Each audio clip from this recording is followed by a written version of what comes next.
अक्षय तृतीया एक ऐसा पर्व है जो हम दीपावली की तरह बड़े ही धूमधाम से मनाते हैं। दोस्तों, अक्षय तृतीया को गर्मियों का धनतेरस कहा जाता है। वैशाख की तरह कोई माह नहीं, सतयुग की तरह कोई युग नहीं, वेद की तरह कोई शास्त्र नहीं और गंगा की तरह कोई तीर्थ नहीं, और इसी तरह अक्षय तृतीया की तरह कोई दूसरी तिथि है नहीं। अक्षय यानी कि कभी न नष्ट होने वाली तिथि, और अक्षय तृतीया को सर्वश्रेष्ठ मुहूर्त कहा गया है। शास्त्रों में इस तिथि को स्वयं सिद्ध मुहूर्त माना गया है। अक्षय तृतीया पर सुख समृद्धि के लिए सोना चांदी खरीदना शुभ माना जाता है। इस दिन सोना चांदी हीरा खरीदने से हम हमेशा के लिए अक्षय होते हैं, इसलिए इसे समृद्धि देने वाली तिथि भी कहा जाता है। तो दोस्तों, आज हम बात करेंगे अक्षय तृतीया कब है, 10 मई या 11 मई, और साथ ही जानेंगे अक्षय तृतीया का पर्व इतना महत्वपूर्ण क्यों है कि इसे गर्मियों की धनतेरस कहा जाता है। इसके शुभ योग, पूजा विधि के बारे में, इस दिन क्या करें क्या ना करें, इस दिन किस चीज की खरीदारी करनी चाहिए, और इस दिन किए जाने वाले कुछ चमत्कारी उपायों के बारे में आज की वीडियो में हम आपको अक्षय तृतीया से संबंधित पूरी जानकारी देने वाले हैं। आपको कहीं और जाने की जरूरत नहीं है। बहुत शर्त यह है कि आपको वीडियो पूरा देखना है, बिल्कुल भी बीच में स्किप करके नहीं देखना है, क्योंकि आधा अधूरा ज्ञान हमेशा हानिकारक होता है। तो उम्मीद करते हैं आप इस वीडियो को पूरा जरूर देखेंगे। लेकिन वीडियो को शुरू करने से पहले आप इस वीडियो को लाइक अवश्य कर दें और हिंदू रिलीजियस टेल्स चैनल को सब्सक्राइब करके बेल आइकन का बटन अवश्य ही दबा दें। दोस्तों, हमारे शास्त्रों में 3 अबूझ मुहूर्त बताए गए हैं जिस दिन आप किसी पंडित, किसी ज्योतिष से पूछे बिना कोई भी शुभ कार्य हो, 16 संस्कार हो कर सकते हैं। सबसे पहला चैत्र शुक्ल पक्ष की प्रतिपदा यानी गुड़ी पड़वा, दूसरा विजयदशमी, तीसरा अक्षय तृतीया यानी आखा तीज का दिन, और चौथा शुक्ल कार्तिक शुक्ल पक्ष। चंद्रमा का आधा भाग इन तिथियों पर सूर्य और चंद्रमा अपनी उच्च राशियों में रहते हैं, और इन्हीं तिथियों से सतयुग हो, द्वापर त्रेता हो, इनके शुरुआत की गणना की गई है। इन्हें चिरंजीवी तिथि भी कहते हैं, क्योंकि विशेष रूप से आखा तीज को, क्योंकि अष्ट चिरंजीवियों में से एक भगवान श्री परशुराम जी का जन्म इसी दिन हुआ था। धर्म की रक्षा के लिए भगवान विष्णु ने अनेक अवतार लिए, जिसमें नर नारायण, हरिगिरी, परशुराम, 3 अवतार, पवित्र अवतार अक्षय तृतीया को ही उदय हुए। अक्षय तृतीया के दिन माता गंगा का पृथ्वी पर अवतरण हुआ था, और गंगा के अवतरण से राजा सगर के 60,000 पुत्रों को मुक्ति मिली थी। और मां पार्वती जी ने आज के दिन ही देवी अन्नपूर्णा का अवतार लेकर भगवान शिव को भिक्षा दी थी। माता अन्नपूर्णा ने इसी दिन समस्त विश्व के भरण पोषण का भार भी संभाला था। धन धान्य की प्राप्ति के लिए किए जाने वाले कनकधारा स्तोत्र की रचना भी आदि शंकराचार्य के द्वारा इसी दिन की गई थी। आज के विशेष दिन ही कृष्ण सुदामा का मिलन हुआ था, और महाभारत के अनुसार अक्षय तृतीया के दिन ही भगवान श्री कृष्ण ने पांडवों की पत्नी द्रौपदी को पांडवों के अज्ञातवास के दौरान अक्षय पात्र भेंट किया था। अक्षय पात्र की विशेषता थी कि इसमें भोजन कभी खत्म नहीं होता था।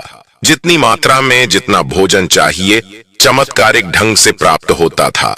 अक्षय तृतीया दिन ही वह खास अवसर था जिस दिन महर्षि वेद व्यास जी ने महाभारत लिखना शुरू किया था, और महाभारत में ही श्रीमद् भागवत गीता भी समाहित है। और इस दिन अगर आप गीता जी में समाहित 18वें अध्याय का पाठ करते हैं तो इससे अक्षय पुण्य की प्राप्ति होती है।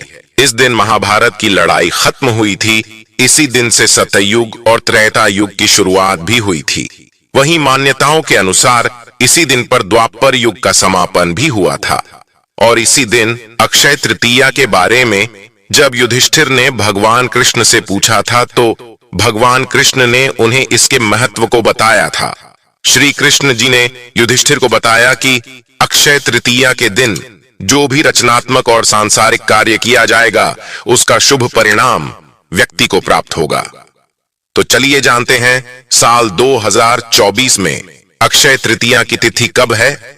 पंचांग के अनुसार अक्षय तृतीया तिथि का प्रारंभ होगा 10 मई सुबह 4:17 पर और तृतीया तिथि की समाप्ति होगी 11 मई सुबह 2:50 पर। 10 मई शुक्रवार को अक्षय तृतीया का दुर्लभ शुभ महासंयोग प्राप्त हो रहा है, क्योंकि शुक्रवार का दिन मां लक्ष्मी का है और अक्षय तृतीया इस बार शुक्रवार को ही मनाई जाएगी। बात करें पूजा के शुभ मुहूर्त के बारे में तो सुबह 5:33 से शुभ मुहूर्त प्रारंभ होगा और दोपहर 12:18 तक आप पूजा कर सकते हैं और शुभ मुहूर्त में अक्षय तृतीया तिथि के दिन आप सोना खरीद सकते हैं। सोना खरीदने का शुभ मुहूर्त क्या होगा? देखिए, अक्षय तृतीया तिथि अपने आप में शुभ मुहूर्त है। आप पूरे दिन में सोना, चांदी, हीरे, आभूषण, रत्न, जमीन, गाड़ी या कोई भी खरीदारी आप दिन में आप कर सकते हैं, लेकिन राहु काल में खरीदारी नहीं करना चाहिए और राहु काल का समय रहेगा सुबह 10:45 से 12:23 तक। तो इस समय को छोड़कर आप पूरे दिन में कभी भी खरीदारी कर सकते हैं, कोई दिक्कत परेशानी नहीं है। पूरे दिन में जब भी आपको समय मिले आप इस दिन अवश्य कुछ न कुछ खरीदारी जरूर करें, इससे घर में सुख समृद्धि आएगी। जन्म जन्मांतर हमारे घर में सुख समृद्धि की बढ़ोतरी होगी। अक्षय अपने आप में सर्वश्रेष्ठ शुभ संयोग होता है। इस दिन मां लक्ष्मी और श्री हरि नारायण मतलब लक्ष्मी नारायण की पूजा आराधना की जाती है। इसके अलावा परशुराम जी की पूजा किया जाता है और इसके अलावा नर और नारायण की भी पूजा होती है। इस दिन हवन, स्नान, जप, दान, तर्पण करने के लिए शुभ माना जाता है।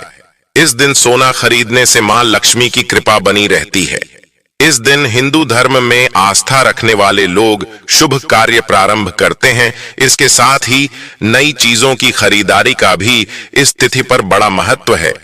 ऐसा माना जाता है कि इस दिन खरीदारी और खासकर सोना खरीदने से घर में कभी भी धन धान्य की कमी नहीं होती। ये दिन आपके आध्यात्मिक उत्थान के लिए भी बहुत शुभ माना जाता है। अगर आप इस दिन प्रभु का ध्यान करते हैं तो आपको उनका आशीर्वाद प्राप्त होता है। इस दिन दान करने से भी आप जीवन में सुख समृद्धि प्राप्त कर सकते हैं। कोई भी नया काम हो, नया घर हो, नया कारोबार हो, इसको शुरू करने से उसमें बरकत मिलेगी, ख्याति मिलेगी। पंचांग देखे बिना ही आज के दिन कोई भी शुभ और मांगलिक कार्य जैसे विवाह, गृह प्रवेश, वस्त्र आभूषणों की खरीदारी, भूखंड, वाहन, कोई भी चीज की खरीदारी, कोई जमीन जायदाद, कोई नए कपड़े, कोई भी आभूषण, कोई नई संस्था की स्थापना, कोई समाजवादी की स्थापना, कोई उद्घाटन करना सभी श्रेष्ठ रहता है। मांगलिक कार्यों की शुरुआत के लिए अति उत्तम दिन है और इस दिन जो भी आप काम करेंगे इसमें खूब बरकत होगी। आज के दिन अपने कर्म हो, सेवा हो, दान से मनुष्य धर्म का पालन करना चाहिए। इस दिन पितरों के निमित्त कहीं पर भी भोजन दान करें। आश्रमों में आप भोजन, अनाज का दान कर सकते हैं। आप किसी गरीबों के आश्रम जा सकते, अंधों के आश्रम जा सकते हैं, वहां भोजन करा सकते हैं। तर्पण कराइए, अपने पितरों के निमित्त पिंड दान कराइए, इससे अक्षय फल प्राप्त होते हैं। आज के दिन गंगा स्नान या कोई भी तीर्थों में स्नान भी करना चाहिए। इससे जो भी आप पाप करते हैं वह समस्त पाप आपके नष्ट हो जाते हैं। दोस्तों, इस दिन जौ का दान करना चाहिए। एक मुट्ठी जौ कम से कम आप दान कीजिए। इससे स्वर्ण दान का महत्व, तो स्वर्ण तो आप दान नहीं कर सकते, तो धरती का प्रथम अन्य जौ माना गया है और जौ के दानों को स्वर्ण के दानों के बराबर माना जाता है।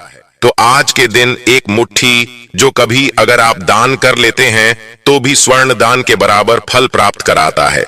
इस दिन आप जो इच्छा हो, पंखा, छाता, जल सत्तू, फल, वस्त्र, किसी भी चीज का दान कर सकते हैं। भूमि दान का भी महात्म्य होता है, लेकिन भूमि हर किसी के बस की नहीं होती है, तो आप कम से कम एक मुट्ठी चावल ही दान कीजिए, पर कीजिए जरूर।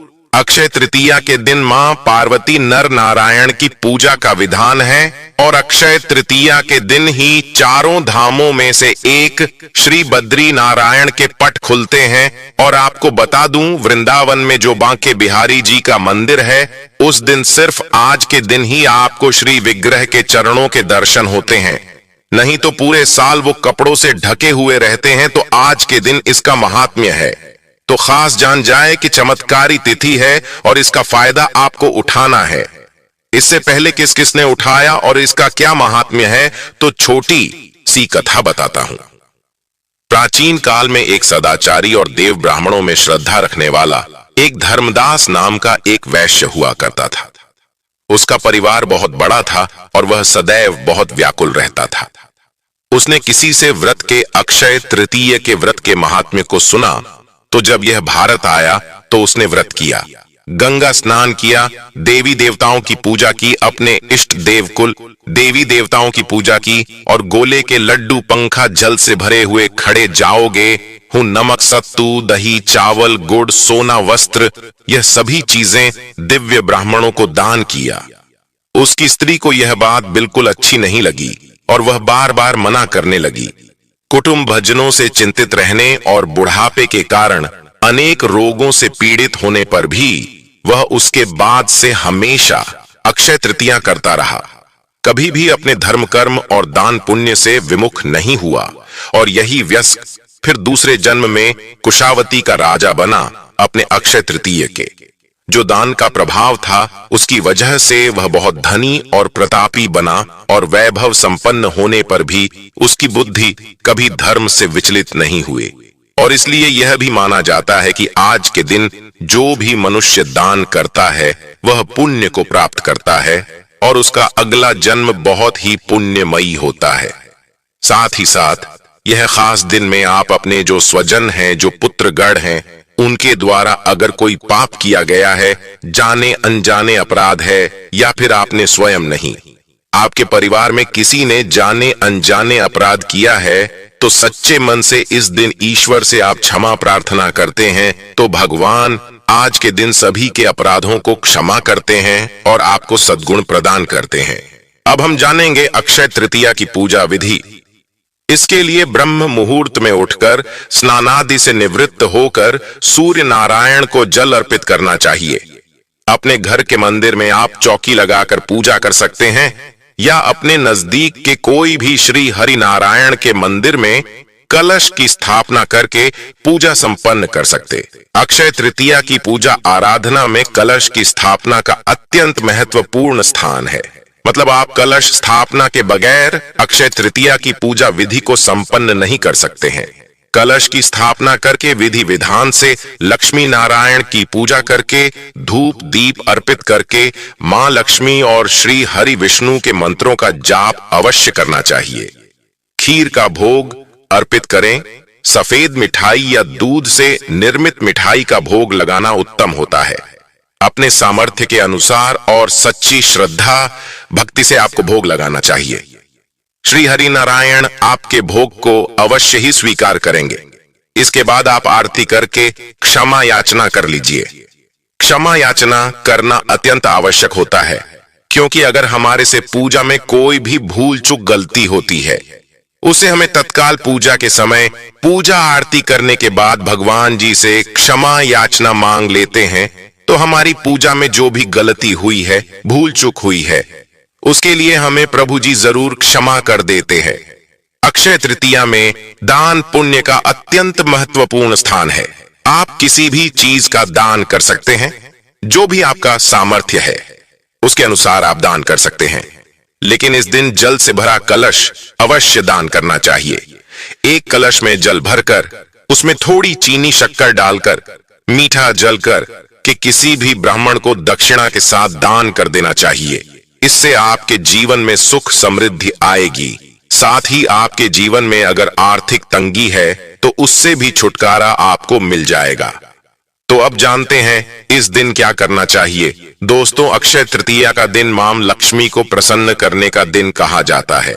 अगर इस दिन मां लक्ष्मी के मंत्रों का हम अधिक से अधिक जाप करते हैं तो इससे हमें जन्म जन्मांतर के लिए मां लक्ष्मी की कृपा प्राप्त होती है। इस दिन मां लक्ष्मी श्री हरि नारायण के पूजा पाठ करके विष्णु सहस्त्र नाम का हमें पाठ करना चाहिए। इस दिन श्री सूक्त या कनकधारा का पाठ भी कर सकते हैं। कोई भी महालक्ष्मी के मंत्र का जाप आप कर सकते हैं। महालक्ष्मी का बीज मंत्र है ओम महालक्ष्मी नमः। आप इस मंत्र का जाप 108 की संख्या में अधिक से अधिक करके अपने जीवन का उद्धार कर सकते हैं। जीवन में सुख, समृद्धि और खुशियां ला सकते, तो आप जरूर उस दिन इस मंत्र का जाप करिए। आपके घर के आसपास जो भी मंदिर है, देवी देवताओं का मंदिर है, उनकी पूजा आराधना जरूर करनी चाहिए। दीपदान करिए। शिवालय जाकर पंचामृत से शिवजी का अभिषेक अवश्य करना चाहिए। गंगा जल से आप विशेष रूप से अभिषेक करिए, क्योंकि इस दिन शिव जी का आप पंचामृत गंगा जल से अभिषेक करते हैं तो 100 पूजा के बराबर माना जाता है। अगर आपको आर्थिक तंगी है तो आप गन्ने के रस से शिव जी का अभिषेक करें और शिव तांडव का पाठ करिए। इस तरीके से आप भोलेनाथ जी से प्रार्थना करें कि मेरे घर में मां लक्ष्मी का वास हो, स्थायी रूप से मां लक्ष्मी वास करें मेरे घर में। तो यह कार्य अक्षय तृतीया पर आपको अवश्य करना चाहिए। लेकिन ऐसे कुछ कार्य ऐसे होते हैं जो कि अक्षय तृतीया पर हमें भूलकर भी नहीं करना चाहिए। शास्त्रों में कहा गया है कि जो कर्म हम करते हैं सभी कर्म अक्षय फल प्रदान करने वाले होते हैं। जो भी हम अच्छा बुरा करते हैं वह सब कुछ संचय हो जाता है। इस दिन किसी भी प्रकार से किसी को भी कष्ट नहीं पहुंचाना चाहिए, चोरी नहीं करना चाहिए, झूठ नहीं बोलना चाहिए, सभी जीवों पर दया करना चाहिए, क्रोधित नहीं होना चाहिए, निंदा भी नहीं करना चाहिए, किसी को अपशब्द नहीं बोलना चाहिए। कोई भी कुछ भी आपसे मांगे तो अवश्य दे देना चाहिए, क्योंकि क्या पता किस भेष में आपको नारायण मिल जाए। उसे कुछ न कुछ अवश्य देना चाहिए। आज के दिन तामसिक भोजन नहीं करना चाहिए।